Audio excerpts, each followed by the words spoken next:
है ribosomes. Next structure, plastids और mitochondria हमने जो देखे थे उन दोनों में उनका खुद का जेनेटिक मटेरियल था और मतलब वो खुद काम खुद कंट्रोल कर पाए थे। बाकी सारे ऑर्गेनल है उसमें ऐसा कुछ नहीं है, तो राइबोसोम्स में भी ऐसा कुछ नहीं है। राइबोसोम्स को अगर हम ऊपर ऊपर से देखें, मतलब कि वो दिखते कैसे हैं, तो इन अ माइक्रोस्कोप वो मतलब इलेक्ट्रॉन माइक्रोस्कोप में देखने पे वो छोटे छोटे दाने जैसे स्ट्रक्चर दिखते हैं। तो वही इसमें लिखा हुआ है कि किसी ग्रैन्युलर स्ट्रक्चर दिखते हैं वो। तो राइबोसोम्स को सबसे पहले डिस्कवर किया गया था जॉर्ज पेलार्ड के द्वारा। जॉर्ज पेलार्ड ने उसे डिस्कवर किया था। तो राइबोसोम्स को पेलेट पार्टिकल्स भी बोलते हैं, लाइक जॉर्ज पेलार्ड के नाम पे पेलार्ड पार्टिकल्स। जो राइबोसोम्स होते हैं वो बने होते हैं आरएनए के एंड प्रोटीन के, मतलब बिकॉज राइबोसोम का काम है प्रोटीन सिंथेसिस, उसका मेन फंक्शन वही है। तो राइबोसोम क्या होता है, राइबोसोम के दो यूनिट्स जो होते हैं, एक होता है लार्जर सब यूनिट और एक होता है स्मॉलर सब यूनिट। मतलब पहले तो राइबोसोम दो तरह के होते हैं, एक 70S राइबोसोम और एक 80S राइबोसोम्स। 80S राइबोसोम्स होते हैं उनको बोलते हैं eukaryotic ribosomes and 70S ribosomes are prokaryotic ribosomes. वैसे अगर देखा जाए लाइक तो यूकारियोटिक सेल में दोनों ही तरह के राइबोसोम्स प्रेजेंट होते हैं। लाइक यूकारियोटिक सेल को अगर हम देखेंगे तो उसके साइटोप्लाज्म में होते हैं 80S राइबोसोम्स, जो कि उसका मोस्ट ऑफ जो मतलब ये जो साइटोप्लाज्म वाले राइबोसोम्स हैं जो उसका main protein synthesis for the cell के लिए या फिर फॉर द बॉडी के लिए जो कर रहे होते हैं वो 80S राइबोसोम्स करते हैं।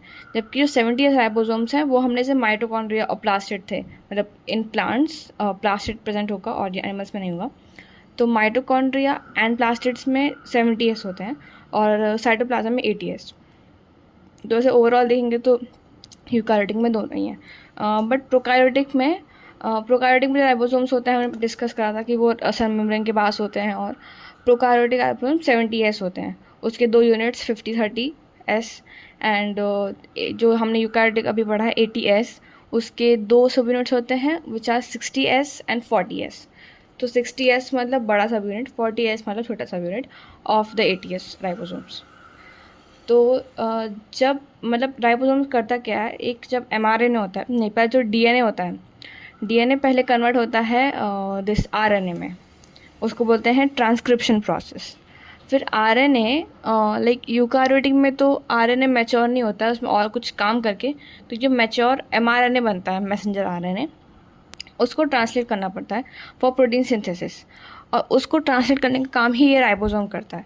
अब राइबोसोम का काम ये है कि mRNA जो बना उसका जो mRNA का जो स्ट्रैंड है, उस स्ट्रैंड पे सबसे पहले उसका जो छोटा वाला सब यूनिट है वो लगेगा। मतलब अगर 80S राइबोसोम की हम बात करें तो mRNA स्ट्रैंड पे पहले जाके ये 40S जो सब यूनिट है नीचे, वो mRNA के नीचे साइड पे लग जाएगा।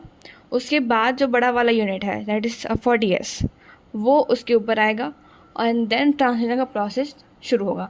मतलब राइबोसोम क्या करेगा, जो प्रोटीन के जो मॉलिक्यूल्स हैं, मतलब अमाइनो एसिड्स, छोटे छोटे अमाइनो एसिड्स, वो उसको कोड को पढ़ेगा जो mRNA पे है, और mRNA के कोड से वो अमीनो एसिड्स को लाइक बारी बारी से बुला बुला के उस पर कनेक्ट करता जाएगा और एक पॉलीपेप्टाइड चेन बन जाएगी जिसको हम बोलेंगे प्रोटीन्स। मतलब protein is a polypeptide of amino acids. तो इस तरह का मतलब राइबोसोम का काम होता है। अब जैसे हमने बोला था कि मतलब जब हम किसी भी राइबोसोम को बताते हैं कि वो किस तरह का राइबोसोम है, प्रोकारियोटिक है फिर यूकारियोटिक है, तो हम उसमें लिखते हैं 70S। तो S जो है वो होता है स्वेडबर्ग्स यूनिट। इसको सेडिमेंटेशन कोएफिशिएंट भी बोल सकते हैं। It's actually an indirect measure of its size and density, indirect measure of size and density.